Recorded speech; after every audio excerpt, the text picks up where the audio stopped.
নমস্কার, আপনাদেরকে আবার স্বাগত আমার নতুন ইউটিউব চ্যানেল বাংলায় জিএসটি এ টু জেড। আজকে আমাদের থার্ড ক্লাস করাবো এবং এটা জিএসটি ফ্রেমওয়ার্ক এবং জিএসটি অ্যাকাউন্টিং কীভাবে হয় এবং জিএসটির সুবিধা কী এটা করানো হয়। তো একটু জিএসটি ফ্রেমওয়ার্ক, এই জিএসটি ফ্রেমওয়ার্কের অর্থ হলো জিএসটি কীভাবে কাজ করে, আবার জিএসটি কী জিনিস এটা আজকে আমরা টোটালে বোঝাবো। জিএসটি মানে গুডস অ্যান্ড সার্ভিস ট্যাক্স, আপনারা জানেন। এটাকে আমাদের দেশে ডুয়াল জিএসটি বলা হয়। ডুয়াল জিএসটি মানে কি? প্রথম বৈশিষ্ট্য, ডুয়াল জিএসটি মানে হচ্ছে স্টেট প্লাস সেন্ট্রাল। মানে আমরা যদি কোনো জিএসটি দিই কোনো বিলের মধ্যে, আমরা দেখব সেন্ট্রাল জিএসটি আছে প্লাস স্টেট জিএসটি, দুজনেই জিএসটি নেওয়া হয় এখানে দু জায়গাতে। তাই এটাকে আমরা প্রথম বলবো ডুয়াল জিএসটি।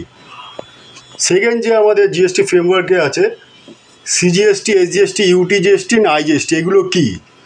সিজিএসটি কথাটার হলো central goods and service tax, SGST কথা হলো state good and service tax, ইউটিজিএসটির কথা হলো union territory goods and service tax, এবং আইজিএসটি কথাটা হলো inter goods and service tax.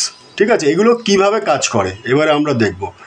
আমরা যখন কোনো জিনিস কিনি বা পরিষেবা কিনি তো দেখবো সেখানে দুটো জিএসটি বসানো হয়, একটা হচ্ছে সিজিএসটি, একটা হচ্ছে এসজিএসটি।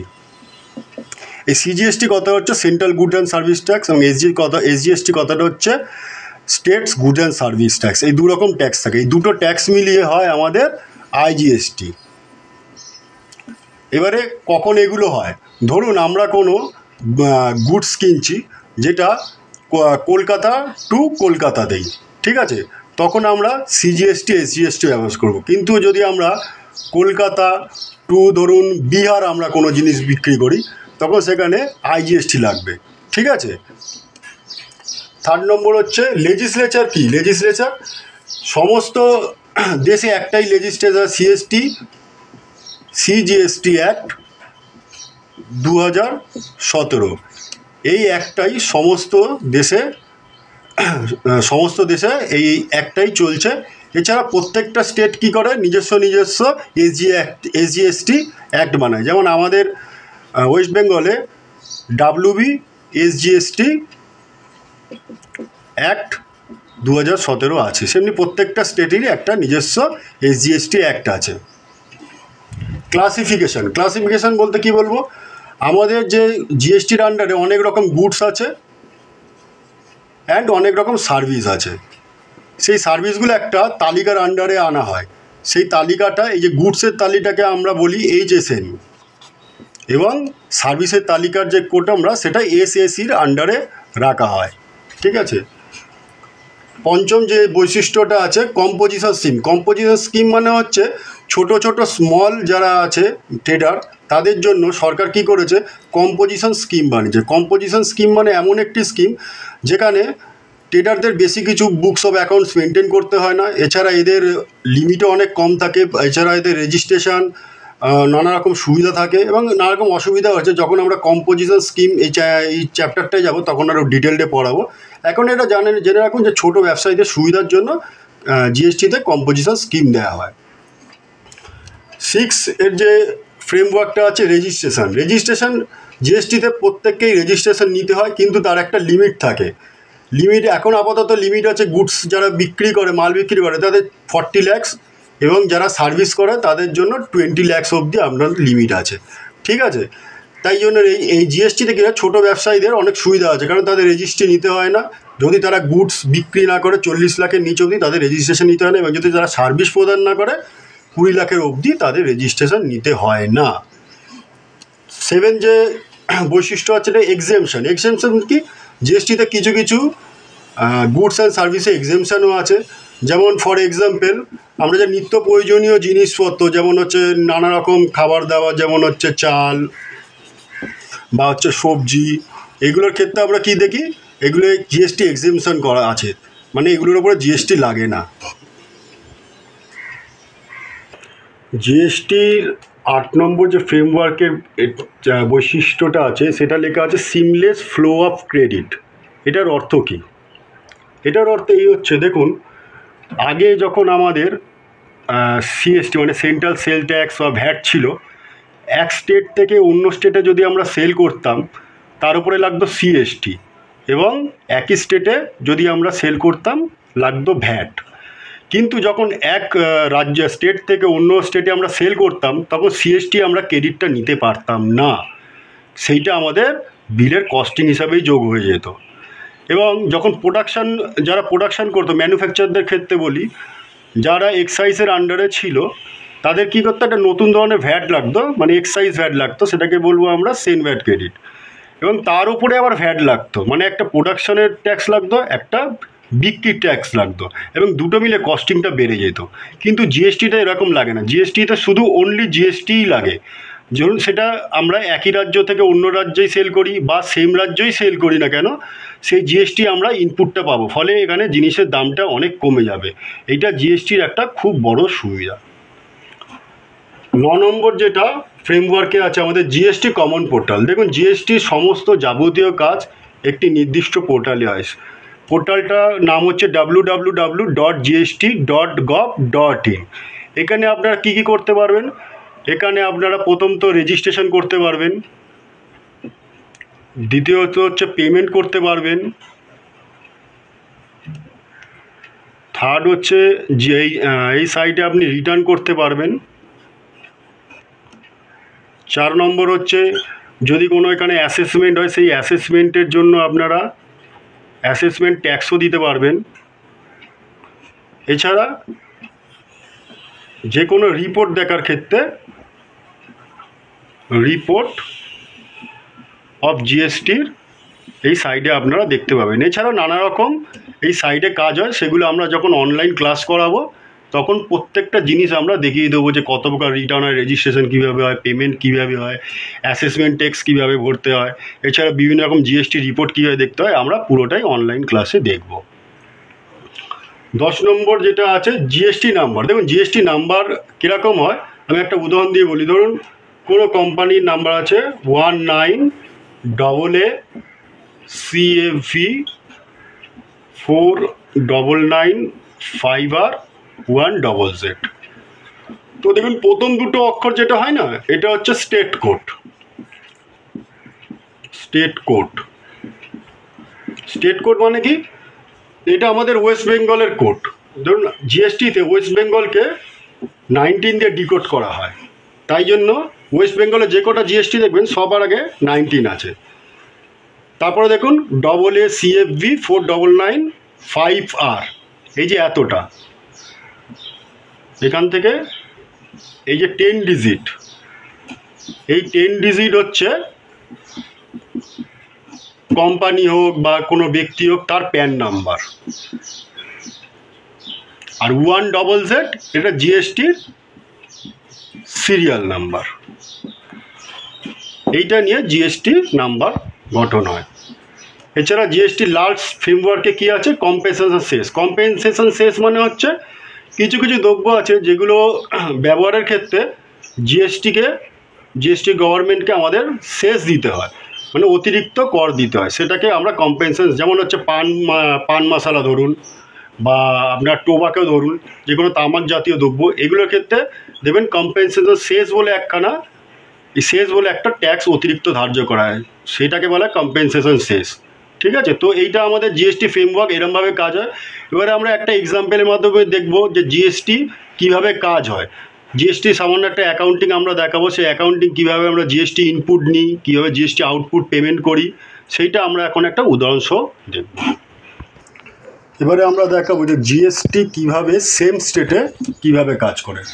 এখানে একটা এক্সাম্পল আমরা নিয়েছি, ধরুন X purchase goods from Y same state 1000 units @10 plus GST 5%। GST এখানে 5% আমি বলেছিলাম যে কোনো জিএসটি দুটো নিয়ে গঠন হয়, একটা হচ্ছে সেন্ট্রাল আর একটা হচ্ছে স্টেট। এখানে সেন্ট্রাল ট্যাক্স হচ্ছে 2.5% হয়েছে এবং state goods and service tax 2.5% হয়েছে, এই দুটো নিয়ে আমাদের জিএসটি 5%। বোঝা গেছে। আবার X sells goods to Y, মানে এটা ওয়াই হবে, এটা জেড হবে, জেডকে বিক্রি করেছে সেম স্টেটে কত, সেই 1000 ইউনিটস 12 টাকায়, ক্যালকুলেট ট্যাক্স অ্যান্ড পেমেন্টস, এটা থেকে আমরা এখন কি করব, সেম স্টেটে কীভাবে ট্যাক্স ক্যালকুলেশন হয় এবং তার পেমেন্ট কীভাবে হয় সেটা আমরা দেখব। দেখুন এক্স যখন প্রথম পারচেস করছে, তাহলে পারচেস অ্যাকাউন্টে আমরা ডেবিট করে দেবো কত, 1000 ইউনিট ইন্টু 10 মানে 10,000 টাকা, বোঝা গেল। এবারে আমরা কি করব, যে ট্যাক্সটা নিচ্ছি ইনপুট ট্যাক্স, তাহলে ইনপুট ট্যাক্স ইনপুট CGST @2.5%, 2.5% কীভাবে হয়েছে আগেই বললাম, এখানে 2.5 + 2.5 5 কত, 10,000-এর 2.5%, 250 টাকা। আর input central goods and service tax মানে SGST 2.5%, 250 টাকা, তাহলে 10,500 টাকা। 2x মানে ক্রেডিটার, ক্রেডিটার আমরা কত করে দেবো এখানে, 10,500 টাকা। হলো, এতটা বোঝা গেছে।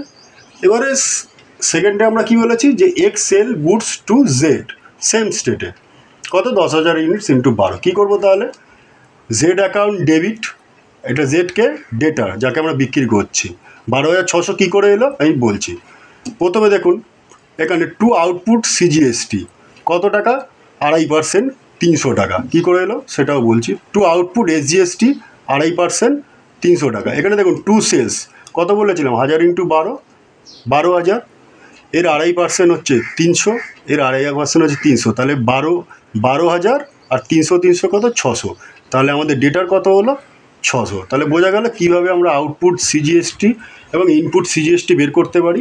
এইবারে আমরা এখান থেকে পেমেন্ট কীভাবে ক্যালকুলেশন করব সেটা দেখব। এবারে আমরা দেখব GST কীভাবে অ্যাডজাস্টমেন্ট করতে হয়। দেখুন এর আগে আমরা দেখেছিলাম পারচেস করার সময় কী পেরেছিলাম আমরা, ইনপুট CGST 2.5% আর ইনপুট SGST 2.5%, মানে সেন্ট্রালের 2.5% আর স্টেটের 2.5%। কিন্তু আমি একটা কথা বলি দিই, আমরা কখনো ট্যাক্সে অ্যাডজাস্টমেন্ট করতে পারি না, যেখানে করানো হয় এটা সম্পূর্ণভাবে ভুল পদ্ধতি। আমরা কখনোই এই যে ট্যাক্সকে CGST SGST ডাইরেক্ট আমরা ট্যাক্স দিয়ে কেটে দিতে পারি না। আমাদের কী করতে হয়, ট্যাক্সগুলোকে একটা হেডে নিয়ে আসতে হয়, অ্যাসেট হেডে, কারণ এই ট্যাক্সগুলো আমাদের অ্যাসেট, ইনপুট ট্যাক্স আমাদের অ্যাসেট। সেই লেজারটার নাম আমরা দেবো ইনপুট ট্যাক্স ক্রেডিট, এটা আন্ডার কারেন্ট অ্যাসেটের আন্ডারে আসবে। এবারে আমরা কি করলাম, এই যে আমাদের কাছে ইনপুট ছিল 250, সেটাকে আমরা ইনপুট ট্যাক্স ক্রেডিট দিয়ে ক্লোজ করলাম। এই দুটো ডেবিট ছিল, এই দুটো ক্রেডিট করলাম, আর এই দুটো ক্রেডিটকে আমরা ডেবিট করলাম এই অ্যাকাউন্টে, ইনপুট ট্যাক্স ক্রেডিট, এটা কারেন্ট অ্যাসেটের আন্ডারে। তারপরে আমাদের দেখুন আউটপুট ট্যাক্স ছিল না, যখন আমরা সেল করেছি, আউটপুট CGST 2.5%, আউটপুট SGST, এটাও একটা আমাদের কারেন্ট লাইবিলিটির আন্ডারে আনতে হবে, কারণ এগুলো ডাইরেক্ট অ্যাডজাস্ট হয় না। সেই লেজারটা না হবে আউটপুট ট্যাক্স, আউটপুট GST পেয়াবেল, এটা কারেন্ট লাইবিলিটির আন্ডারে আসবে। ঠিক আছে, আমরা কি করলাম, এই দুটো ক্রেডিট ছিল যখন সেলসের সময়, তাই এই দুটোকে আমরা ডেবিট করলাম। আউটপুট CGST 2.5%, আউটপুট SGST 2.5%, 300 টুকোতে কী করলাম আমরা, আউটপুট GST পেয়াবেল। এখন আমাদের লাইবিলিটি কত, 600, আর আমাদের অ্যাসেট কত, 500। এইবারে আমরা এটা ফাইনাল অ্যাডজাস্টমেন্ট করবো। কীভাবে করব, আউটপুট GST পেয়াবেল 600 টাকা, এবারে আমাদের ইনপুট ট্যাক্স কত ছিল, যেটা আমরা ক্লোজ করেছিলাম অ্যাকাউন্টে, 500 টাকা, টু ইনপুট ট্যাক্স ক্রেডিট, যেটা আমাদের কারেন্ট অ্যাসেটের আন্ডারে 500 টাকা, বাদ বাকি ব্যালেন্স আমাদের ক্যাশে অথবা ব্যাংকে পেমেন্ট করতে হবে, টু ক্যাশ অথবা ব্যাংক। তো এইটা গেল আমাদের যে সেম স্টেটে আমরা কিভাবে এটা GST আমরা অ্যাকাউন্ট ক্লোজ করতে পারি, কীভাবে পেমেন্ট করতে পারি। অ্যাকাউন্ট সম্বন্ধে যখন অ্যাকাউন্টিং আমরা চ্যাপ্টারে আসবো আরও বিস্তৃতভাবে সমস্ত স্টেটের সমস্ত রকম অ্যাডজাস্টমেন্ট, PL ব্যালেন্স শিটও করে দেখাবো। আপাতত এতটুকুই অ্যাকাউন্টসটা আপনাদের বোঝার সুবিধার জন্য করলাম। এখন আমরা শিখব যে GST যে এনেছে সেন্ট্রাল গভর্নমেন্ট, এই GST কী কী সুবিধা কেন এনেছে, VAT, CST, excise duty, entertainment tax, octroi, বিভিন্ন ধরনের ট্যাক্স উঠিয়ে শুধু GST এনেছে, তাদের নিশ্চয়ই কিছু সুবিধা থাকবে। তাই সুবিধাগুলো এখন আমরা সংক্ষিপ্তভাবে ডিসকাস করব। এখন আমরা GST বেনিফিটস দেখব, যে GST এই যে আনা হয়েছে, এত বড় একটা স্ট্রাকচার করা হয়েছে, যেখানে আপনার CST ছিল মানে সেন্ট্রাল সেলস ট্যাক্স, VAT ছিল, ঠিক আছে, এন্টি ট্যাক্স ছিল, অকট্রি ছিল, লাক্সারি ট্যাক্স ছিল, এক্সাইজ ছিল, এই সবগুলো ট্যাক্সকে ক্লোজ করে যে GST আনা হয়েছে, তাই তার নিজস্ব অনেক সুবিধা সত্ত্বেই এগুলো আনা হয়েছে। সুবিধা যদি না থাকতো তাহলে আনা হতো না। তো এখন আমরা সুবিধাগুলো এক এক করে আলোচনা করব। ফার্স্ট GSTর বেনিফিটস আমরা দেখব। কী লেখা আছে, creation unified market with same rate of tax. দেখুন জিএসটি সমস্ত দেশে সেম রেটে আছে, ঠিক আছে না। আগে আমরা যখন এক স্টেট থেকে অন্য স্টেটে আনতাম তখন আমাদের কী দিত, সেন্ট্রাল সেলস ট্যাক্স। সেই সেন্ট্রাল ট্যাক্সটা কী হতো, আমরা ইনপুট পেতাম না, সেটা আমাদের কস্টিংয়ের সাথে অ্যাড হয়ে যেত। এছাড়া নানা রকম রাজ্যে নানা রকম এন্ট্রি ট্যাক্সের পার্সেন্টেজ ছিল, অক্টি ট্যাক্স ছিল, লাক্সারি ট্যাক্স ছিল, সেই সব উঠে গিয়ে এখন শুধু জিএসটি আছে এবং সমস্ত রাজ্যে সেম রেট অফ ট্যাক্স। তাই জন্য এটা ব্যবসায়ীদের বুঝতে খুব সুবিধা হয় এবং একটা ইউনিফাইড মার্কেট ক্রিয়েট করতে এই জিএসটি সাহায্য করে। সেকেন্ড আমরা পড়ব boost to make in India initiative. এটার মানে হচ্ছে যে এই যে জিএসটি এলো, জিএসটি আসার ফলে সমস্ত ধরনের ট্যাক্স উঠলো, ফলে ব্যবসায়ীদের জিনিসপত্রের দাম অনেক কমাতে সুবিধা হয়েছে। কারণ আগে একটা জিএসটি প্রোডাকশান করতে হলে তাকে আমরা কী করতাম, এক্সাইজ লাগাতাম, তারপরে এক রাজ্যে সেল করতে হলে সিএসটি, এন্ট্রি করতে হলে রাজ্যে এন্ট্রি ট্যাক্স, তারপরে সেল ট্যাক্স, ভ্যাট ট্যাক্স, তো অনেকগুলো ট্যাক্স লেগে যেত। তো সেই সেলস ট্যাক্স উঠে জিএসটি শুধু হয়ে গেছে, যেটা শুধু সেলের ওপরেই দিতে হয়, প্রোডাকশানের ওপরে না। তাই জন্য ব্যবসায়ীরা আগ্রহ হলো আর কী করতে, জিএসটিটা গ্রহণ করতে এবং পুরো ইন্ডিয়াতে সমৃদ্ধ করতে সাহায্য করছে। থার্ড যেটা হচ্ছে আমাদের boost to investment, export and employment. GST আসার ফলে আমি প্রথমেই বললাম যে আমাদের কস্ট অফ প্রোডাকশান অনেকটা কমে গেছে এবং জিএসটিতে একটি সুবিধা হচ্ছে এক্সপোর্টসের ক্ষেত্রে ছাড় দেওয়া হচ্ছে, এক্সপোর্টে আমাদের জিএসটি লাগে না। ফলে ব্যবসায়ীরা এক্সপোর্ট করতে খুব আগ্রহী হলো এবং যত বেশি এক্সপোর্ট করবে আমাদের রাজ্যে কী হলো, বিদেশি মূলধন এলো এবং রাজ্যে আমাদের এমপ্লয়মেন্টের সুযোগ সুবিধা আগের থেকে অনেক বেড়ে গেছে জিএসটি আসার ফলে। 4 নম্বর সিম্পলিফাইড ট্যাক্স স্ট্রাকচার। জিএসটিতে কোনো কিছু একদম জটিল করে বলা নেই, সিম্পল করা হয়েছে। আমি পারচেস করছি, আমি জিএসটি ইনপুট দিচ্ছি, আমি সেল করছি, আমি জিএসটি আউটপুট দিচ্ছি, আমার আউটপুট মাইনাস ইনপুট হচ্ছে, ব্যালেন্সটা আমি ক্যাশে বা ব্যাংকে পেমেন্ট করে দিচ্ছি, সোজা হিসাব। তো এখানে খুবই একদম নর্মাল, খুবই সিম্পল জিএসটি ট্যাক্স, তাই জন্য এটা আমরা বলতেই পারি খুব সিম্পলিফাইড স্ট্রাকচার জিএসটিতে আছে। পঞ্চম যেটা আছে সার্টেনিটি ইন ট্যাক্স স্ট্রাকচার। এই যে সেটা আগেই বললাম সিম্পলিফাইড এবং সার্টেন ট্যাক্স স্ট্রাকচার মানে কি আছে, ধরুন আগে যখন আমরা ভ্যাট ডিপার্টমেন্টে যেতাম, ভ্যাটের সমস্ত অফিসার সমস্ত ডিপার্টমেন্ট থাকতো, এন্ট্রি ট্যাক্সে যেতাম সেখানে আলাদা, এক্সাইজে যেতাম সেখানে আলাদা, লাক্সারি ট্যাক্সে সেখানে, সেগুলো সব মিলে জিএসটি এবং জিএসটিতে এই টোটাল ডিপার্টমেন্টের অফিসার যে স্ট্রাকচারটা আছে না সেটা সেম আছে। তাই জন্য আমরা জানি যে আমাদের এই মালটা এখান থেকে এলে কার কাছে যাব, তো সমস্ত যেহেতু অফিসার, সমস্ত যেহেতু ট্যাক্স স্ট্রাকচার, সমস্ত যেহেতু কী বলবো পরিকাঠামো একই আছে, তাই এটা আমাদের নিশ্চয়তা আছে এবং আমরা সবাই জানি যে এই পারচেস করতে হলে বা সেল করতে হলে আমাদের কোন কোন পারমিশন নিতে হবে, কী করতে হবে, কারণ এগুলো কোনো আর সেরকম জটিলতা নেই এখন আর। 6 নম্বর যেটা আছে আমাদের অটোমেটেড প্রসিডিওর। দেখুন জিএসটি একটা 100% অনলাইন, 100% অনলাইন একটা ট্যাক্স। এখানে আপনাকে না অফলাইনে রেজিস্ট্রেশন করতে হয়, না অফলাইনে আপনার রিটার্ন ভরতে হয়, না অফলাইনে আপনাকে পেমেন্ট করতে হয়, সবই অনলাইন। তাই জন্য এখন আপনাদের ডিপার্টমেন্টে ছোটা বা ডিপার্টমেন্টে যাওয়ার এর কোনো অসুবিধা নেই, আপনি ঘরে বসে সমস্ত রকম প্রসিডিওর করতে পারেন। তা আমরা বলতেই পারি এটা একটা অটোমেটেড প্রসিডিওর, যার ফলে মানুষের হ্যারাসমেন্ট, সময়, পয়সা সবই অনেক বেঁচে যায়। 7 নম্বর রিডাকশান অফ কমপ্লিয়েন্সেস কস্ট। কমপ্লিয়েন্সেস কস্ট মানে ট্যাক্সের যে রিটার্ন ভরতে হয়, ট্যাক্সের যে রেজিস্ট্রেশন ভরতে হয়, সেই যে কস্টগুলো সেটা বলা কমপ্লিয়েন্স কস্ট। দেখুন আগে আমরা কী করতাম, কোনো ধরুন মাল প্রোডাকশান করলে আমাদের কী দিতে হতো, এক্সাইজ। মালটা যদি অন্য রাজ্যে বিক্রি করতে যেতাম তারপরে আমাদের দিতে কী হতো, ভ্যাট বা সিএসটি দিতে হতো, বা যদি সেম স্টেটে করতাম তাহলে ভ্যাট দিতে হতো, বা অন্য স্টেট থেকে আমাদের আসলে কী হতো, এন্ট্রি ট্যাক্স দিতে হতো। তো এতগুলো আমাদের রিটার্ন ভরতে হতো, এক্সাইজ রিটার্ন, এন্ট্রি ট্যাক্সের রিটার্ন, ভ্যাটের রিটার্ন, সিএসটি রিটার্ন, 4-5 রকম রিটার্ন ভরতে হতো। এখন একটাই রিটার্ন ভরতে হয়, সেটা হচ্ছে জিএসটি। ফলে কী হচ্ছে, এই যে রিটার্ন সংক্রান্ত যে যাবতীয় খরচা সেগুলো সব বেঁচে যাচ্ছে। তাই আমরা বলতে পারি যে জিএসটিতে রিডাকশান অফ কমপ্লেক্স কস্ট আগের থেকে অনেক কমে গেছে। 8 নম্বর বেনিফিট টু ইন্ডাস্ট্রি। ইন্ডাস্ট্রি মানে কি বলবো, ইন্ডাস্ট্রি শব্দটা তো একই ধরনের কলকারখানা যখন অনেকগুলো হয় তাকে একটা আমরা ইন্ডাস্ট্রি বলবো, যেমন স্টিল ইন্ডাস্ট্রিজ বা পেপার ইন্ডাস্ট্রিজ বা টেক্সটাইল ইন্ডাস্ট্রি, এগুলো অনেকগুলো কোম্পানি, একই ধরনের কোম্পানি যখন একসাথে থাকে সেটাকে ইন্ডাস্ট্রি বলে। এগুলোকে কী করলো, বেনিফিট টু ইন্ডাস্ট্রি কীভাবে হলো, যখনই দেখবেন প্রোডাকশন কস্ট কমে গেল, তারা কী করলো, নিজের দামটাও কমাতে পারলো জিনিসপত্রের, ফলে সেখানে আরও বিক্রি বেড়ে গেল। এইভাবে আমাদের জিএসটি কী করছে, বিভিন্ন ইন্ডাস্ট্রিকে সমৃদ্ধ করছে। 9 নম্বর যে সুবিধা হলো স্মল ট্রেডার্স। এই যে স্মল ট্রেডার জিএসটি কিন্তু প্রচুর সুযোগ সুবিধা দিচ্ছে। যেমন দেখুন, গুডস যারা বিক্রির ক্ষেত্রে 40 লাখের যদি নিচে হয় তাহলে জিএসটি রেজিস্ট্রেশন লাগে না, আর সার্ভিসের ক্ষেত্রে যদি 20 লাখ টাকার নিচে হয় তাহলে রেজিস্ট্রেশন লাগে না। এবারে ধরুন স্মল যারা রেজিস্ট্রেশন নিতে বাধ্য হলো, ধরুন 40 লাখের উপরে বিক্রি হয়েছে গুডস, তাদের ক্ষেত্রে সেখানে আবার কম্পোজিশন স্কিম দিয়েছে। কম্পোজিশন স্কিম আমরা পরে ডিটেলে পড়াবো, তখন সেখানে বোঝাবো। কম্পোজিশন এমন একটা স্কিম যেখানে খুব একটা খাতাপত্র মেনটেন করতে হয় না, জাস্ট একটা 3 মাসে একটা রিটার্ন ভরতে হয় এবং মান্থলি একটা পেমেন্ট করতে হয়। খুবই সোজা প্রসিডিওর, এদের অনেক কিছু মেনটেন করতে হয় না। এছাড়া অনেক রকম সুযোগ সুবিধাও পাওয়া যায় কম্পোজিশন স্কিমে, যেগুলো স্মল ট্রেডাররাই শুধু পায়, আর সেক্ষেত্রে 5 কোটি টাকার নিচে আপনার বিজনেস হতে হবে। এছাড়া আরও একটা স্মল এমএসএমই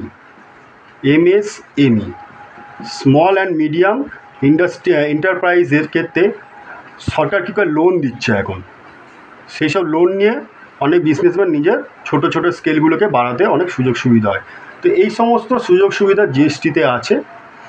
তো আপনি পুরো GST introduction, GST benefit, GST accounting কী প্রসিডিওর কীভাবে কাজ করে, এই ক্লাসে আজকে আমরা শিখলাম।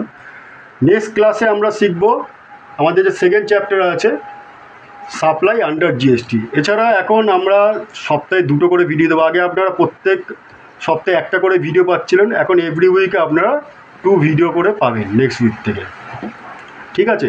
তো আমাদের এই জিএসটি সিরিজ যদি আপনার ভালো লাগে তো একটা লাইক সাবস্ক্রাইব করবেন। এছাড়া যদি আপনার কোনো জিজ্ঞাসা থাকে কমেন্টস করবেন, এবং ভালো লাগে বা কোন জায়গায় যদি মনে হয় যে এই জায়গাটা আরও ভালো ইমপ্রুভ করা যায় সেই মতামতও আপনারা দেবেন। এছাড়া চ্যানেলটা সাবস্ক্রাইব করুন যাতে প্রত্যেকটা নোটিফিকেশান আপনারা প্রথমেই পেয়ে থাকেন। ধন্যবাদ।